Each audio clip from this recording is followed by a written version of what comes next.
Alright everyone, welcome back to another Star Wars Galaxy of Heroes video with Fat Phil, and today I want to talk about a topic that Egnards and I had on Zeta Protocol, which was, he dubbed the greatest idea I've ever had. I wouldn't maybe go quite that far, but it's something that I think will benefit the game, and it has to do with how sandbox mode should be rolled out and the functionality it needs to have. So I was pretty, I'm pretty negative about sandbox mode because it's taking away some of what Squad Arena has. There's no defensive datacrons. That's a big one for me. I understand they're not putting Omicrons in there because people could kind of play through their whole GAC, so I get that to an extent. But the no defensive datacrons I think was like, ugh, come on.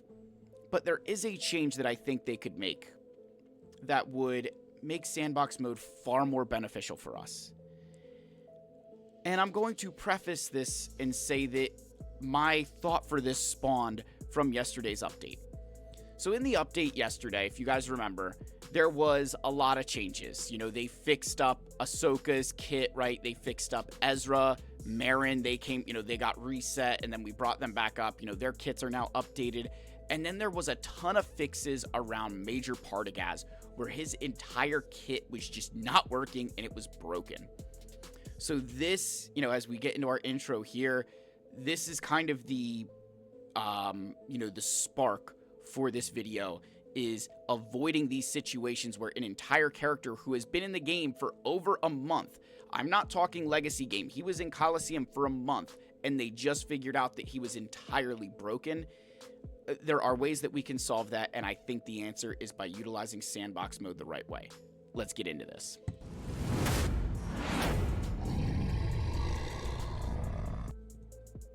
Alright, so there were a lot of updates to his kit where things were just not calculating properly. The stacks of rank, whatever those things are called, yeah, the rank weren't, working. Like the whole thing was basically a disaster. And I'm gonna play, this is not a blameless, hey, CG didn't do anything wrong. Like, a lot of this goes on them because he was in Coliseum. And one of the complaints I've had and many other people have had is that there's not enough attempts in Coliseum to be able to even figure this stuff out. Coliseum isn't really this area to test things, right? It's all right, how do I get the highest score possible? And that doesn't mean test. That means find the meta team and run it 5 times until you get the best possible score that you can. So I think to a certain extent, this system they're rolling these new characters out in doesn't always expose those flaws, because number one, there's not enough data to know that Partagaz is or isn't working, because none of us were using the ISB in those battles. Everybody was using the Rebel fighter team. Number one, it had Cassian, which was the better team, but also think about this logically, that in the old system you had those summoned units.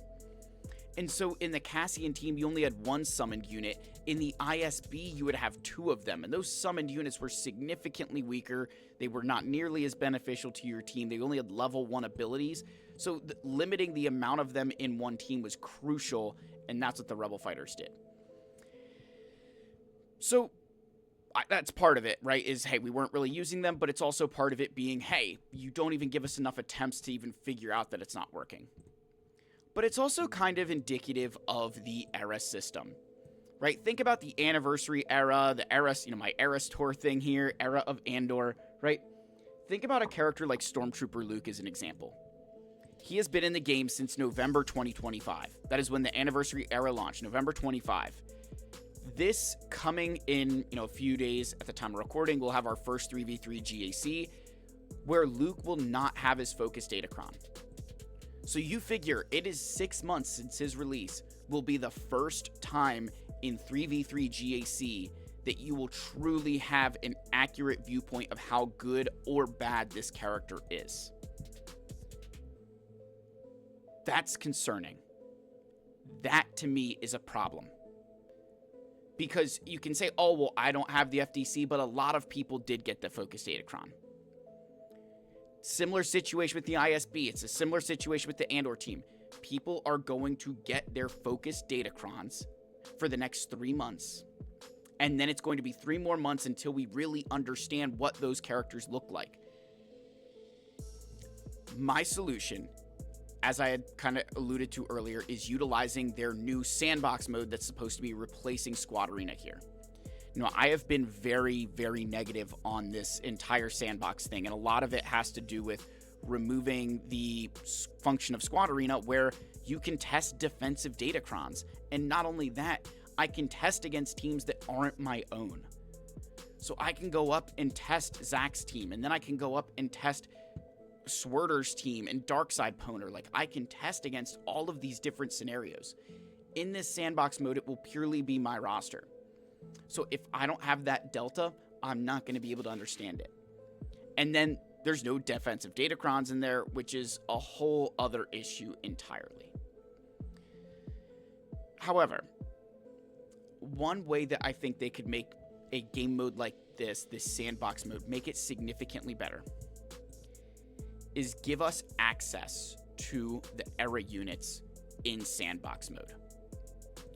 So in that sandbox mode, I'd be able to use Stormtrooper Commander, Carson Teva, Zeb, right? We'd be able to use them because it would be sandbox mode. We would understand, I'd argue like it's hey, they could put them in there. Their kits are there, right? Like the kit is in the game for these characters.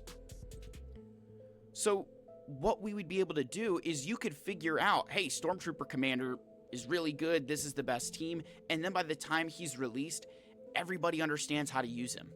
We have a good idea of what that character is supposed to look like. We have a good idea of Carson Teva. We have a good idea of Zeb. I think by going down that route, adding these characters into that sandbox, you'd actually see people really be positive about it. I don't need to use sandbox mode to understand how to use Ahsoka or Leia or Hondo, right? I need it for these new teams. But putting it in there when GAC locks 3 hours after those characters are already released in the game is not enough time to understand them. But if you gave us the time now where, hey, the character kit is in the game, let's put them in sandbox, let's get the people testing, I think you would have avoided this entire issue with Major Partagaz. Not in the, hey, the kit wasn't working, you would have avoided it in the happening in Legacy content. It would have been contained to Coliseum, where I'd argue in Coliseum, it's more equally impacting everybody comparative to in Legacy content where there's a far bigger punishment to those who heavily invested in this team and were setting it on defense. I'd love to know what you guys think of this, because I know there's many people who think this sandbox mode is awesome. And, I've been, again, very staunchly negative about it, but I think throwing this in there would solve a lot of these issues. It would give you time to get familiar. One other point that I brought up was I said, from a revenue perspective, people used to say, oh, well, when Arnold would go test the new characters, that would be people's cue to whale or not on the character. And I always say, your whales are going to whale, right? Like, if we go into the leaderboard here, this guy from Hosky Patrol, shout out Meat Monkey, 16 million GP. I don't need to convince him to spend money on this game, right? CG does not need to make R5 the greatest character ever for him to spend money, right? That's of no consequence to him. He's going to do that no matter what. I have another guy in my Shard arena who, trying to see if he's in the, we'll pick on Tame from Sigma Alliance, one of my alliance mates, Tame.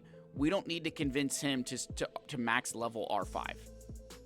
So that's irrelevant, right? We don't need to do that. What we need to be doing is convincing those people, in that middle range, right? Convincing those players like Matt, like this guy, right?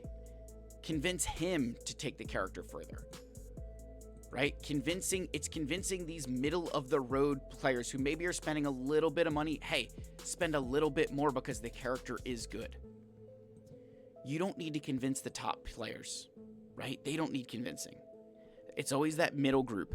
I always used to say that, and I think they're seeing that with the Lightspeed bundles. They're seeing that with some of these packs that they're selling that are very lucrative, that are lucrative for the cost. You're targeting the right spenders there. You don't need to convince me to go to the beer distributor. I got to convince my wife to go, right? And how do I do that? And I think this sandbox mode is that same concept. We don't need to convince the whales and the krakens to spend on R5. You need to convince those sharks and dolphins that are just right there, hey, this character is pretty good, see what you can do with him. And I think by doing that while the character is active, you might see more spending. Right? I truly believe that. I really do. I don't think, because of the shift with characters where now you're getting them at Relic, you're getting them to 5-star, 4-star, you're able to use them, you're able to bring them to Relics, I don't think you have that same stranglehold on people having as much FOMO, because they at least have the character. So it's about taking that character to the next step, and knowing how good they are would be a huge part of that.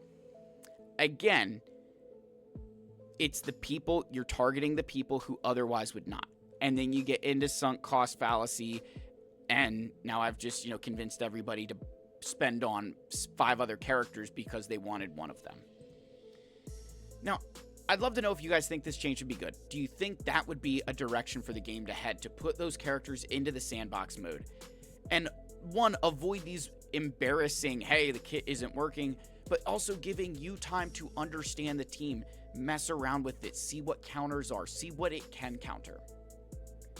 I can tell you in my GACs this past week of 5v5, Cassian just sat on defense. And everybody I faced put Cassian on defense, because you just let your opponent figure it out, right? They're your opponent's problem to deal with. I'll leave you guys with that. I'd love to know what you think. Love you guys. May the force be with you. Go watch Zeta Protocol if you haven't already, and I'll see you in the next one. Cheers, my friends.